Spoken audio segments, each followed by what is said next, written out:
नमस्कार, आप देख रहे हैं न्यूज 18 बिहार झारखंड और मैं आपके साथ लक्ष्मी। लोकसभा चुनाव से पहले बना इंडिया गठबंधन अब बिखरता हुआ दिखाई दे रहा है। दिल्ली में ममता बनर्जी और अखिलेश यादव ने कांग्रेस से किनारा किया तो तेजस्वी यादव ने भी साफ कह दिया है कि इंडिया गठबंधन सिर्फ लोकसभा चुनाव के लिए था।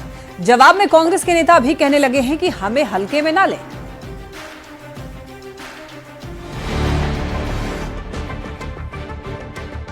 पहले से तय था इंडिया अलायंस जो है वो लोकसभा के लिए। ये तो हम लोग पहले ही से कह रहे थे। लेने का मतलब नहीं, कोई हमको हल्का मिलेगा था, हमको ज्यादा हल्का मिलेंगे। लोकसभा चुनाव 2024 में बीजेपी को रोकने के लिए शुरू की गई विपक्ष की किलाबंदी अब पूरी तरीके से ढहती हुई दिख रही है।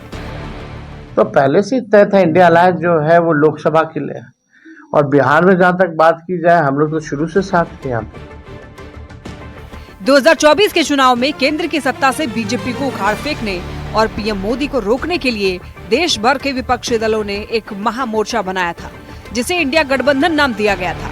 लेकिन ये गठबंधन शुरू से ही खंड खंड होता दिखा। गठबंधन में ना समन्वय था, ना सभी दल किसी एक एजेंडे और एक नीति पर सहमत थे, और चुनावी नतीजों के बाद एक एक कर क्षेत्रीय पार्टियों ने कांग्रेस से पिन छुड़ाना शुरू कर दिया। पहले ममता बनर्जी, फिर अखिलेश यादव ने गठबंधन से किनारा किया, और अब तो तेजस्वी यादव ने ये कहकर खेल ही खत्म कर दिया है कि इंडी गठबंधन सिर्फ 2024 के लोकसभा चुनाव तक था। तो पहले से तय था इंडिया अलायंस जो है वो लोकसभा के लिए। बिहार विधानसभा चुनाव से पहले तेजस्वी का ये बयान कांग्रेस के लिए बड़ा झटका माना जा रहा है।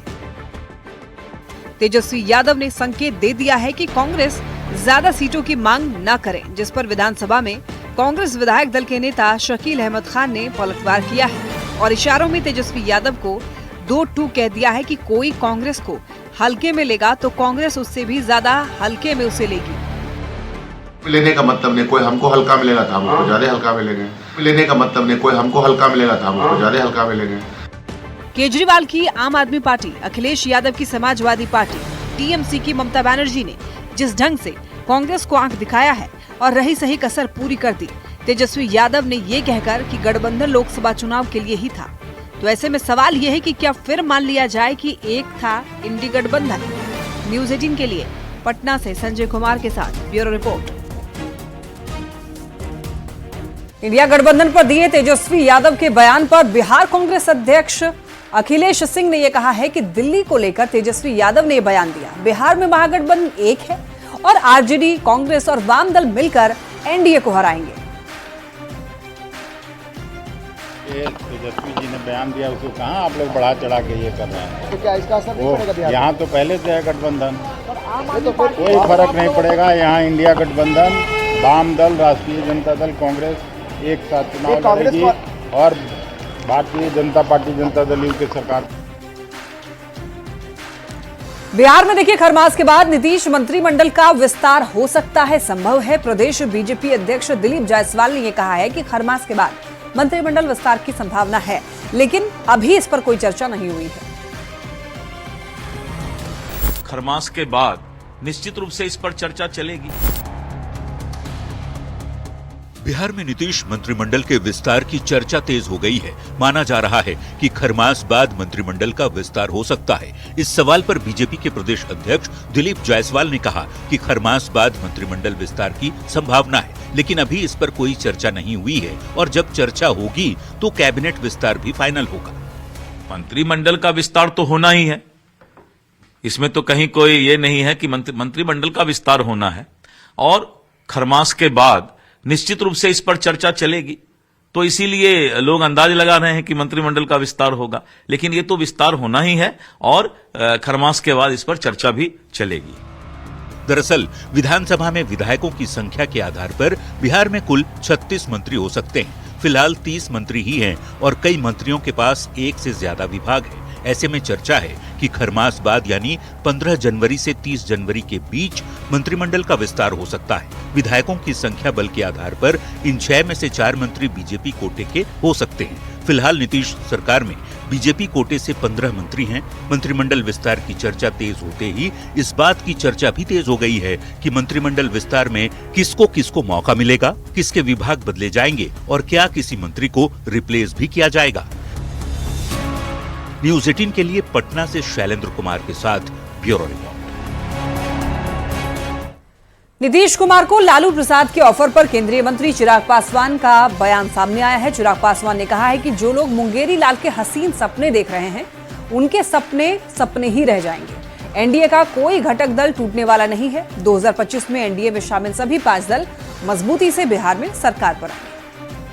जो लोग भी ये मुंगेरी लाल का सपना देख रहे हैं कि एनडीए में किसी प्रकार की टूट हो, चोट लगवा देना या किसी तरीके से एनडीए का कोई भी घटक दल टूटकर विपक्षी गठबंधन की तरफ जाए, ये नहीं होने वाला। एक बात तय है कि आगामी बिहार विधानसभा का चुनाव बिहार के 5 घटक दल एक साथ पूरी मजबूती से न सिर्फ हम लोग वो चुनाव लड़ेंगे, बल्कि एनडीए की एक मजबूत सरकार बिहार विधानसभा चुनाव के बाद बनने जा रही है। फुलवारी शरीफ टेरर मॉड्यूल के मास्टरमाइंड मोहम्मद सज्जाद आलम को पुलिस और एनआईए की टीम ने गिरफ्तार कर लिया है। इस मामले में एनआईए ने 18वीं गिरफ्तारी की है। सज्जाद आलम मुंबई से भारत लौटा था। सज्जाद आलम की गिरफ्तारी इतनी अहम क्यों है, इस रिपोर्ट में देखिए।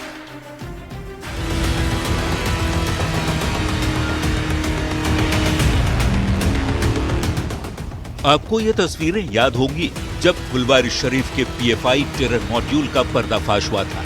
इस टेरर मॉड्यूल का प्लान जानकर हर कोई सन्न रह गया था। ये मॉड्यूल एक खास समुदाय के लोगों को ट्रेनिंग दे रहा था। इस मॉड्यूल का मकसद भारत में गजवाए हिंद की स्थापना थी। इस नेटवर्क का मकसद भारत को इस्लामिक राष्ट्र बनाना था। अब इस पूरे मॉड्यूल के मास्टरमाइंड और पीएफआई मॉड्यूल को फंडिंग करने वाले मोहम्मद सज्जाद आलम को पुलिस ने अरेस्ट कर लिया है। सज्जाद आलम दुबई से भारत लौटा था। एनआईए की टीम ने उसे विमान से उतरते ही दबोच लिया। चकिया के मोहम्मद शहजाद का कनेक्शन पीएफआई के आने के बाद जो है परिवार के लोग भी परेशान है। देखिए यही उनका पैतृक घर है मोहम्मद शहजाद का, जो दुबई में रहते थे, काम करते थे, लेकिन दुबई से दिल्ली लौटने के दौरान दिल्ली में उनकी गिरफ्तारी हो गई।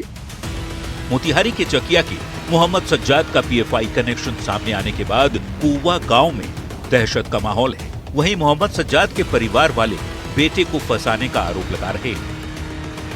ये 5 का तो सदस्य है ही नहीं है वो, या कोई भी चीज में वो गलत चीज में हम अपने टाइट रहते थे कि ये गलत काम मत पड़ना। हम हराम का रोटी नहीं खाते हैं, हलाल का खाते हैं।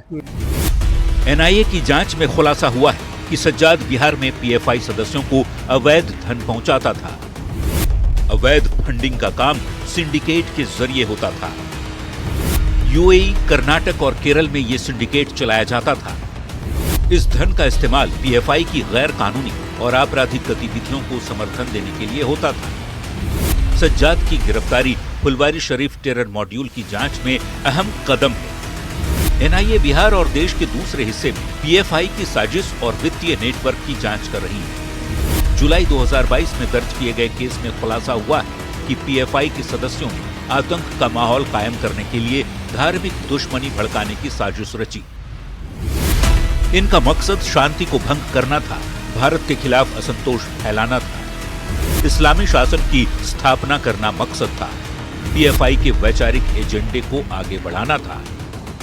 पीएफआई ने India 2047 towards rule of Islam in India दस्तावेज के आधार पर इस्लामिक शासन स्थापित करने का प्रयास कर रहा था। इस खुलासे के बाद पीएफआई को देश भर में बैन कर दिया गया। एनआईए ने अब तक की जांच में 17 आरोपियों को अरेस्ट कर चार्जशीट दाखिल किया है। मोहम्मद सज्जाद आलम की गिरफ्तारी 18वीं। न्यूज 18 के लिए मोतिहारी से अवनीश कुमार सिंह की रिपोर्ट।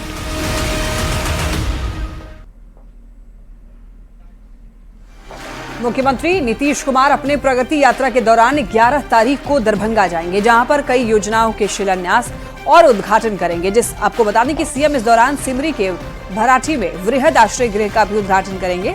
वृहद आश्रय गृह में बेसहारा अनाथ बच्चों के रहने, खाने पीने और खेलने समेत शिक्षा की बेहतरीन व्यवस्था की गई है। समाज कल्याण विभाग के मंत्री मदन सहनी ने कहा कि वृहद आश्रय गृह कुल लागत 35 करोड़ की लागत से ये बना है, जिसमें 100 बेड लड़कों के लिए तो वहीं 100 बेड लड़कियों के लिए बनाया गया है। ये पूरे बिहार में 12 जिला में ये वृहद आश्रय गृह बन रहा है और कुछ जिला में तो इसका उद्घाटन भी पिछले समाधान यात्रा के दरमियान मुख्यमंत्री जी किए थे। अभी प्रगति यात्रा के क्रम में दरभंगा जिला में जो भराठी के पास बना है, बन के तैयार है, तो परसों उसका 11 तारीख को उद्घाटन होगा।